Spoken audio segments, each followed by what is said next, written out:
Fremantle is Perth's port at the mouth of the Swan River, just 19 kilometres downriver from the capital.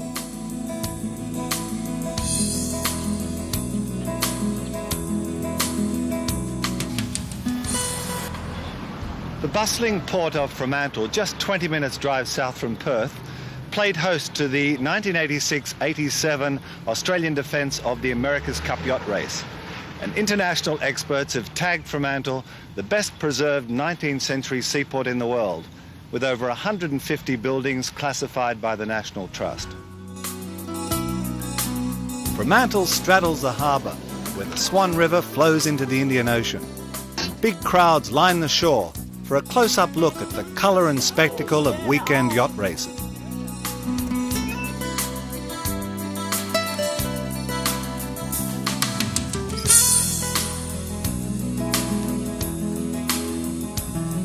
A walk through the streets of Fremantle shows you the beautifully restored buildings, many of which are of historic significance.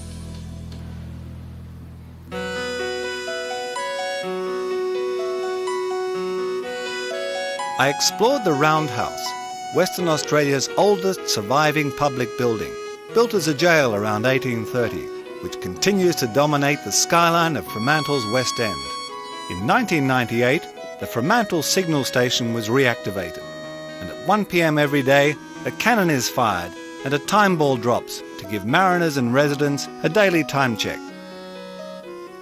In Fremantle, there's plenty of open spaces, and there are war memorials, gardens and parks to visit.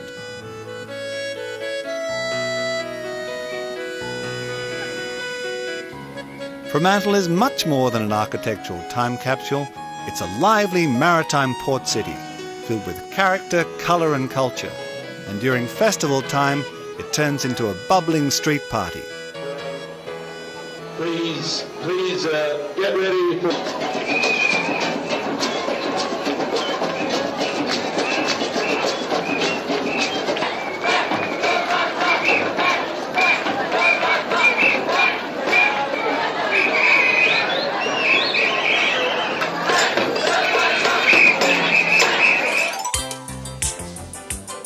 The Fremantle markets are housed in another National Trust classified building, where handicraft bric-a-brac, paintings and fashion sit side by side fresh local produce.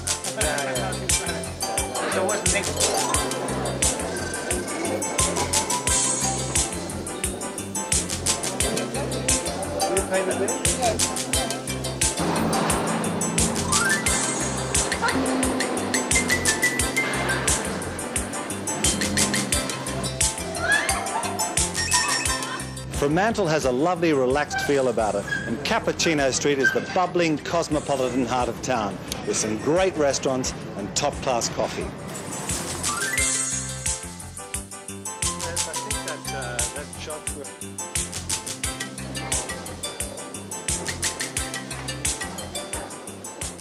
Mainly, I think it reminds me of Europe, I think. That's what I like, you know, and cosmopolitan and just the friendliness, the warmth here.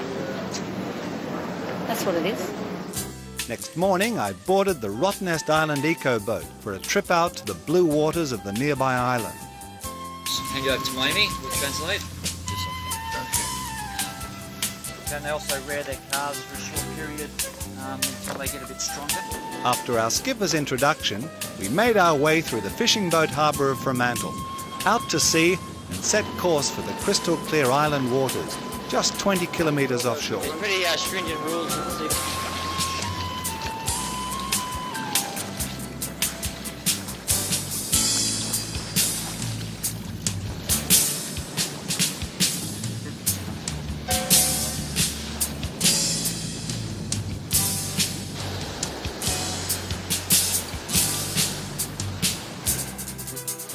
Now these are Australian sea lions on the little island of Karnak, just off Fremantle. And these ones have migrated 200 kilometres down the coast from Cervantes. And they're still juvenile males, not big enough or powerful enough to get their own harem and maintain a little territory up north. They've just come down on the little island, and you can come out here and get up very close.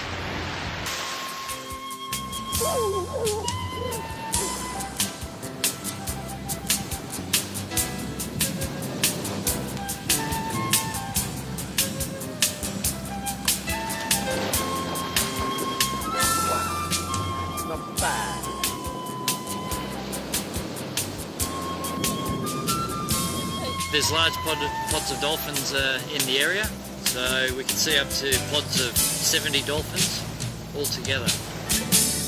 Our skipper Martin knew just where to find them, and we enjoyed a close encounter with 2 pods of about 40 dolphins. We then anchored in an idyllic sheltered bay. The unpolluted, pristine water has incredible visibility, perfect for swimming or snorkeling.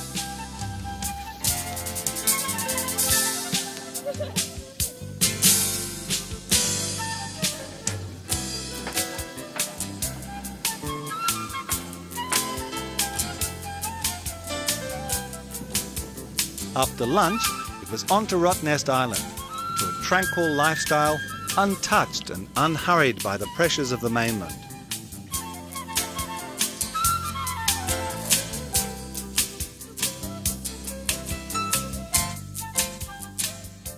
Now these are the quokkas of Rottnest Island, and there's about 10 to 12,000 of them on the island.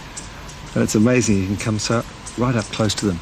And they're a little nocturnal marsupial. They're a member of the wallaby family, and they're absolutely adorable, as you can see.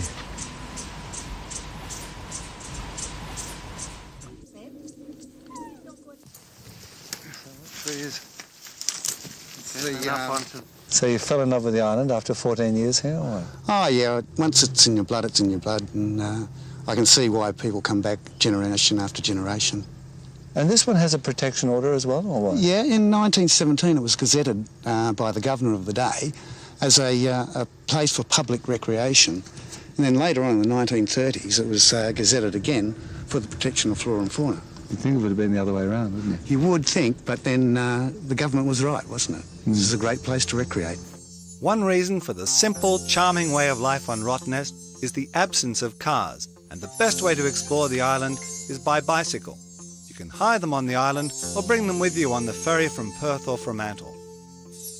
Rottnest Island is a fine example of the natural beauty that Western Australia has to offer.